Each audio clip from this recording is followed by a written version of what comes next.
గానే కుమారి ఆంటీకి ఒక పెద్ద ఫ్లాట్ ఉంది, అపార్ట్మెంట్ ఉంది, నెలకి ఇన్ని లక్షల ఆదాయం వస్తుంది, ఒక ఇన్నోవా కార్ ఉంది, ఊళ్ళో ఎకరాలు పొలం ఉంది అని ఏయో వస్తున్నాయి. అవన్నీ వాస్తవమేనా? అసలు ఏం లేదు. మీకు నా కావాలండి నా ఆధార్ కార్డు నెంబర్లు కూడా ఇస్తా. ఆధార్ కార్డు అన్ని మీరు కుడితే వచ్చేస్తుంది నా పేరు మీద ఏమున్నాయి అనేది. ఒక మన వైఎస్ జగన్మోహన్ రెడ్డి గారు ఇచ్చిన ఇల్లు మాత్రం ఉంది. మొన్న ఇల్లు వచ్చింది నాకు, ఆ ఇల్లు మాత్రం అది కూడా పైన వచ్చింది. అసలు రేకుల రూమ్ అయితే కొనుక్కున్నాను. మాకు ఫస్ట్ నుంచి కూడా బిల్డింగ్ లో ఇప్పుడు అయితే నేను పుట్టి పెరిగినాక ఇప్పుడు వరకు అయితే బిల్డింగ్ లో ఉన్నదైతే నేను లేను. మేమిద్దరం మా పెళ్ళి అయినాక కాపురం చేసింది బిల్డింగ్ లో అయితే లేదు. ఫస్ట్ నుంచి కూడా గుడిసెలో కూడా ఉన్నాం మేము. చిన్న ఊరు ఇప్పటికీ ఉన్నాయి. మన అపర్ణ టవర్స్ దగ్గర వెళ్ళే దారిలో వెళ్తాం కదా ఇజ్జిత్ నగర్, వెళ్తుంటే అక్కడ గుడిసెలు ఉంటాయి. సూర్య టవర్స్ కి వెళ్ళేదాన్ని పక్కన ఆ గుడిసెల్లో ఉన్నాం మేము ఫస్ట్ స్టార్టింగ్. స్టార్టింగ్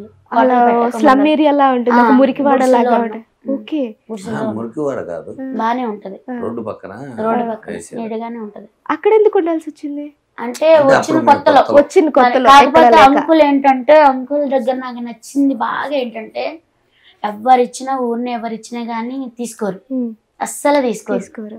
కనీసం అమ్మ వాళ్ళు మామూలుగా వ్యవసాయం పంట పండించిన మినువులు అయ్యి బియ్యం అయ్యి కూడా ఏమన్నా ఇదిగా ఇచ్చినా గానీ పొర్రపాటును కూడా ఒక్క కిలో కూడా తీసుకోరు. ఎవరికైనా సరే కష్టం చేసుకుంటేనే వస్తాయి, మన కష్టం మనకు ఉండాలి. ఒకళ్ళు అది మనకు ఇప్పుడు వద్దని చెప్పి ఆయన ఎవరిచ్చినా గానీ మా నాన్న వాళ్ళు ఇచ్చిన ఎవరిచ్చినా కానీ అప్పటి నుంచి ఇప్పటి వరకు కూడా ఒకళ్ళది మనకు ఉండదు, మన కష్టం మనకు ఉండాలి. ఒకళ్ళు దానికోసం మాత్రం ఎప్పుడు ఆశపడరు. కొంతమంది అయితే మీ పుట్టింటి దగ్గర నుంచి అది తీసుకురా అని అన్న వాళ్ళని కూడా నేను చాలా మందిని చూసాను. ఆయన అసలు అలా అన్నారు, ఒకళ్ళు పెట్టింది మనకు వద్దు అంటారు అస్సలు పాటను కూడా. మా అమ్మకి నాన్న కూడా నేనంటే కూడా ఆయన అంటే నీకు ఇష్టం. మళ్ళీ నేను తన కూతురినైనా కానీ అలాంటి మంచి హస్బెండ్ వచ్చినందుకు నీకు మంచి భర్త వచ్చినందుకు నువ్వు చాలా అదృష్టం చేసుకున్నావు అని మా అమ్మ నానే అంటారు నన్ను. ఓకే, మీ పిల్లలు ఏం చేస్తున్నారంటే? మీ పిల్లలు ఎంతమంది? బాబుమో డిగ్రీ ఫస్ట్ ఇయర్, పాపేమో ఇంటర్ సెకండ్ ఇయర్. ఎప్పుడైనా మీరు ఫీల్ అవుతారా నేను చదువుకోలేదని, అయ్యో నేను కొంచెం చదువుకోని అవునా?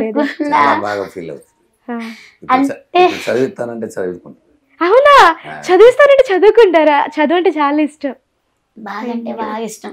కానీ వాళ్ళు చదువుకుంటే కానీ వాళ్ళు నేను చదువుకోలేదని బాధపడుతుంటాను కదా, అందుకోసం వాళ్ళు నేర్పిస్తే ఏదైనా సరే ఒక రోజు నేర్పిస్తే చాలు.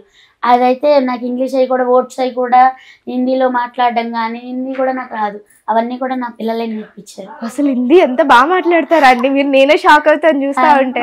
పిల్లలు నేర్పించారు. కానీ మా పిల్లలు కూడా అంటారు డాడీ పంపిద్దాం డాడీ మమ్మీని బాగా చదువుకుంటుంది, ఏదైనా అంటే నేర్చుకుంటే ఇట్టే నేర్చుకుంటా ఏదైనా చెప్తే మాత్రం. సో మీకు చదువు అంటే చాలా ఇష్టం ఉండేది కానీ పరిస్థితుల వల్ల ఆగిపోయారు. అసలు ఈ ఆలోచన ఎవరిది అంకుల్ ముందు?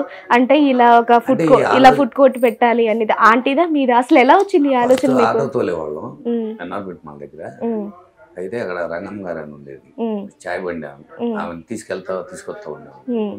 అప్పుడు మేము ఇంట్లో మా ఇంటికి కూడా వచ్చేది ఆమె ఒకసారి. టేస్టులు చూసి ఇట్లా వంటలు ఉన్నాయి చేసుకుంటారా, ఇక్కడ ప్లేస్ ఉంది పెట్టుకుని చేసుకోండి శుభ్రంగా అని చెప్తుంది. ఆవిడిచ్చారు ఐడియా? ఆవిడిచ్చింది. ఆవిడిస్తే ఇక ఆ ఐడియాతో ఆమెను అడిగితే ఫస్ట్ వద్దంటే కాదులేమో ఏదో ఒకటి వ్యాపారం చేసుకున్నాం. ఆంటీ వద్దన్నారా?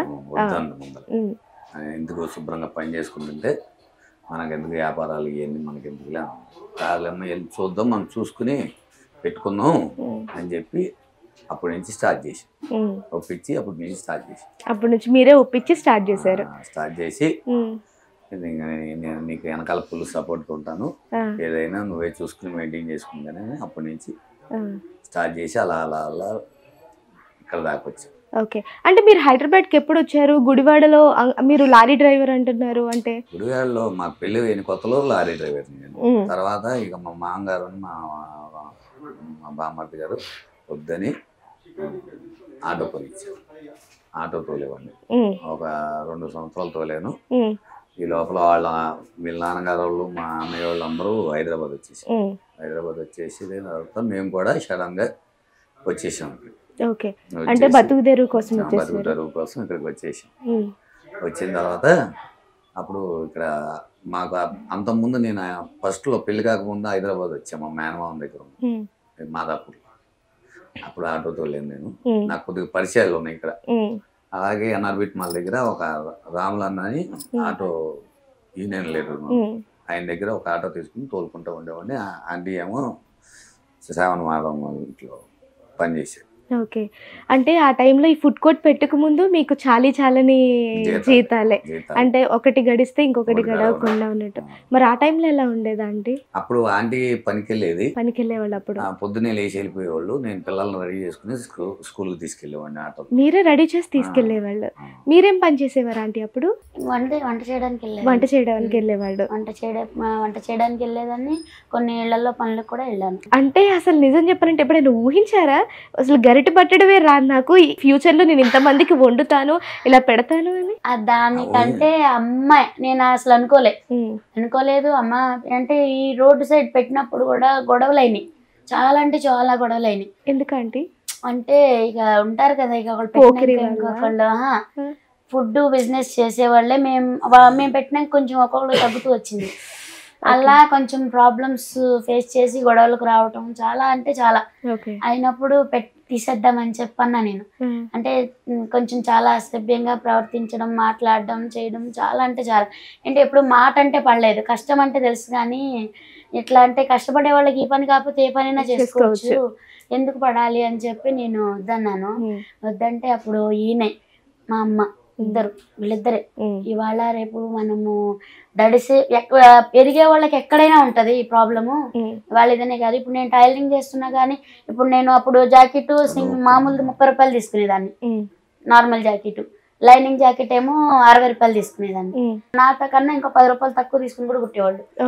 అంటే ఊర్లో ఉన్నప్పుడు కూడా, అంటే ఊర్లో అది చెప్పిందమ్మ, అలా చేసేవాళ్ళు. కాంపిటీషన్ అనేది ఎక్కడైనా ఉంటది, అది ఇదనే కాదు, ఎక్కడన్నా కానీ నువ్వు ఏ పని చేసినా కానీ సక్సెస్ కావాలనే చూస్తావు. ఏ పని చేసినా అంటే పైకి రావాలి, ఇంకా బాగా కృషి చేసి ఇంకా పైకి రావాలని అనుకుంటావు. అలా అనుకోకుండా అయితే నువ్వే కాదు ఎవరు అలా ఉండరు. అలా చెయ్యాలి, పైకి రావాలని ఏ ఫ్యామిలీ అయినా కోరుకుంటది. అలా కోరుకున్నప్పుడు ఏ ఫ్యామిలీకి అయినా సరే ఎదిగే వాళ్ళకి ఉంటానే ఉంటాయి. ఇప్పుడు మా ఇంటి దగ్గర మామిడి చెట్టు ఉంది, దాని నిండా మామిడికాయలు ఉన్నాయి, దాంట్లో పెద్ద పెద్ద కాయలు. అయితే దాంట్లో ఉందా, దాంట్లో నీకు ఏ కాయ కోసుకోమంటారు, ఏ కాయ కోసుకోమంటే ఏ కాయ కోసుకుంటారు, బాగా పెద్ద కాయ తీసుకుంటారు. మరి బాగా ఎవరు మంచిగా ఉంటే వాళ్ళ మీద ఇది అవుతారు కదా, అట్లా అని చెప్పి నాకు వివరం చెప్పి అప్పుడు తర్వాత అంటే అప్పుడు ఇంత ఘనము అంటే తెలుసు, కష్టం విలువ తెలుసు, బాధల విలువ తెలుసు, కానీ జీవితం విలువ అనేది అప్పుడు వాళ్ళు చెప్తూ ఉంటే ఏంటంటే ఎవరికైనా సరే అనుభవం అయితేనే దాన్ని వాళ్ళు చెప్పిన ఇదేంటనేది మనకు తెలుస్తుంది.